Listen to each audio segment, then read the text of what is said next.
Dacă vă aduceți aminte cu Wisla Cracovia, și până în acest moment s-a întâmplat istorie. Cei doi părinți ai lui Guardiola, doi oameni simpli din Santpedor, mândri în acest moment, 99.000 de suporteri îl aplaudă pe fiul lor. L-au adus când avea 13 ani pe Guardiola, cu greu au cedat insistențelor celor de la Barcelona.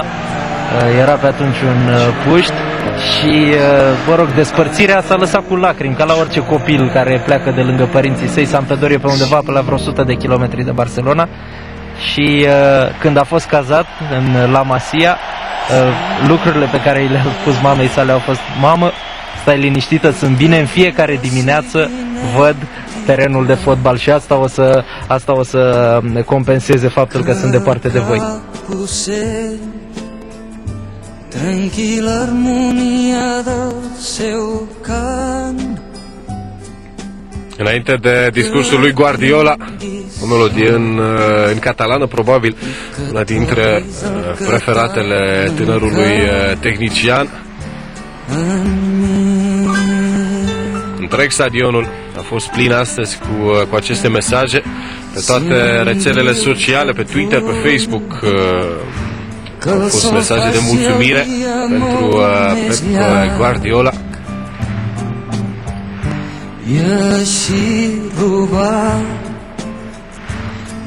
Îl așteaptă înapoi suporterii catalani pe Pep. Que tinguem sort, que trobem tot el que ens va mancar ahir. I així pren, i així pren tot el fruit que et pugui donar. N-a plecat nimeni, deși meciul s-a terminat de vreo 5-6 minute. Și ce am senzația că nu au fost foarte mulți fani de lui Espanyol în tribună pentru această partidă, însă chiar dacă s-au numărat suporteri de rivalii din Barcelona, cred că și ei au rămas pentru acest moment. We love Pep.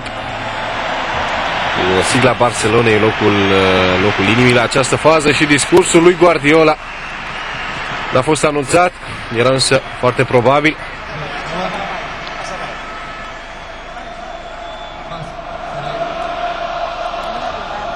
Va trebui să întârzie puțin acest discurs Guardiola, pentru că au să-i spună ceva mai întâi suporterii săi, fanii Barcelonei.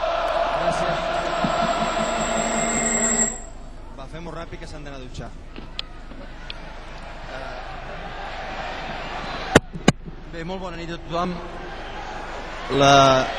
Se sent? Ara? Bună seara.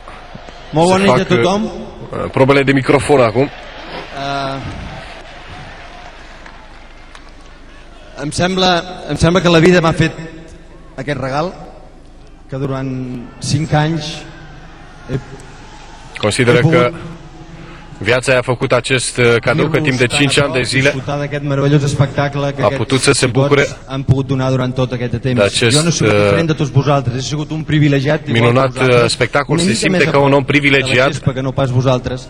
Però el privilegi és el que jo m'enduc. No sabeu l'estima que m'enduc a casa, sentir-se tan volgut, tan estimat în demonstració d'avui. Este uluitor să meargă acasă știind că se simte atât de iubit și de respectat. No sabeu la felicitat que m'enduc. Gràcies absolutament a tots. Pentru asta le mulțumește tuturor, fără excepție. Hem pencat molt perquè hagueu pogut passar unes estones bones veient-nos jugar. Jucătorilor, pentru că au fost alături de el, și suporterilor pentru că au susținut această echipă și pentru că i-a simțit foarte aproape. Sapigueu că să ține cu greu să nu plângă Guardiola. Cred că și foarte mulți dintre jucători fac același lucru. Sapigueu, ca un leu într-o cușcă. Foarte emoționat și discursul său din nou unul de sapigueu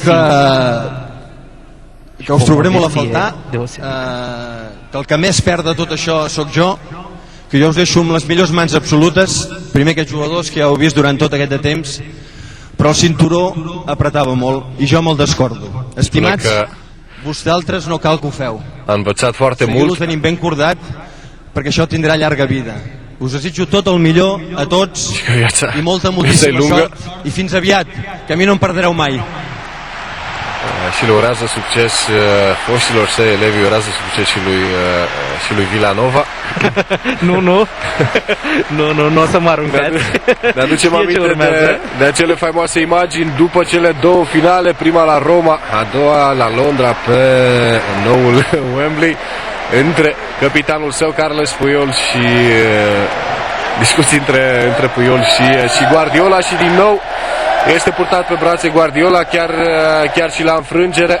Asta este, aș spune, marea schimbare pe care Guardiola a adus-o aici pe nou camp din Barcelona, a adus-o în capitala Cataluniei, pe lângă trofee, pe lângă o statistică uluitoare.